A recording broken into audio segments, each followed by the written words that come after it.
nationwide demonstrations. Joining me now for more is Mustafa Caner, an assistant professor of Iranian studies at Sakarya University's Middle East Institute. Welcome to Money Talks.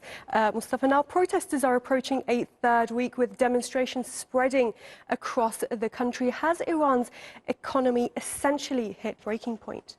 Actually, Iran is grappling with deep-rooted economic, social, and political challenges.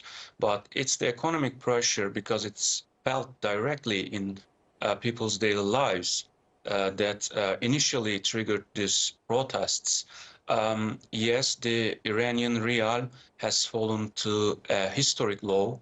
This currency volatility is creating profound uncertainty in the market and making economic prospects increasingly incalculable. Even merchants in the Grand Bazaar, which we know traditionally they support the existing political system, they started to close their shops. And this shows that even merchants in the Grand Bazaar are deeply dissatisfied with the current economic outlook. So inflation is running over at 50%.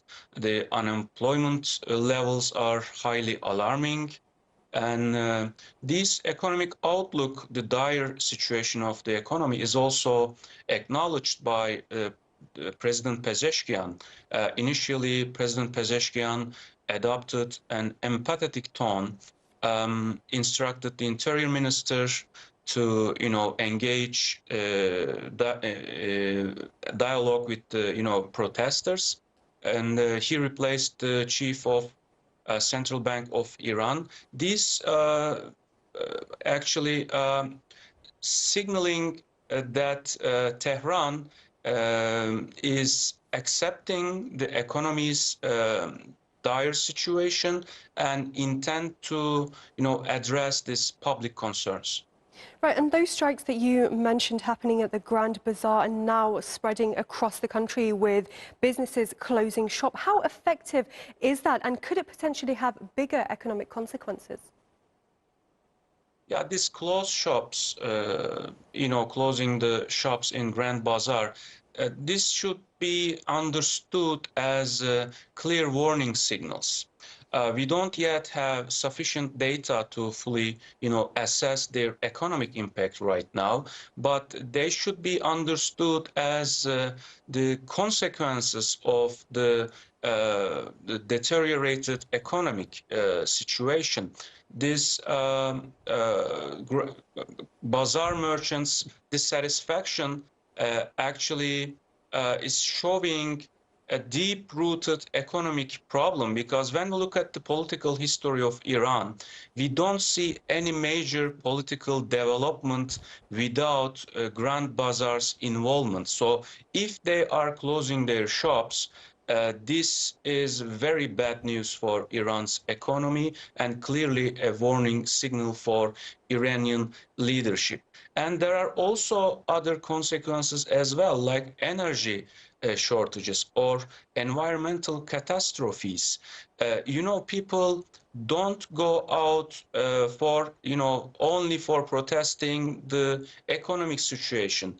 There should also be some political agenda, some political and social grievances. So I think it pass beyond the economic sphere right now, and it shows the political dissatisfaction of the Iranian public.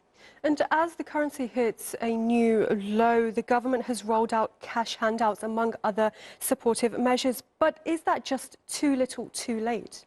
So as you know, Iran's economic problems, actually, they essentially stem from two reasons. One is international sanctions, and the other is mismanagement or, lack of governmental capacity to address economic problems. And these two factors are quite connected with each other, because sanctions-driven economy creates some gray areas for some unlawful activities or corruption. So these are, quite connected.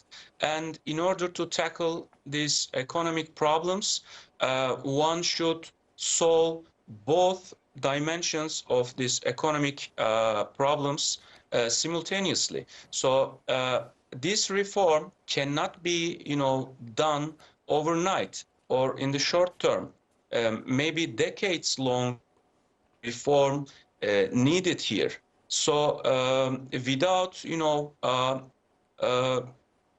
without lifting the sanctions, it is not possible to develop economic situation in Iran. And if you want to, lift sanctions, you have to be in direct dialogue with the United States.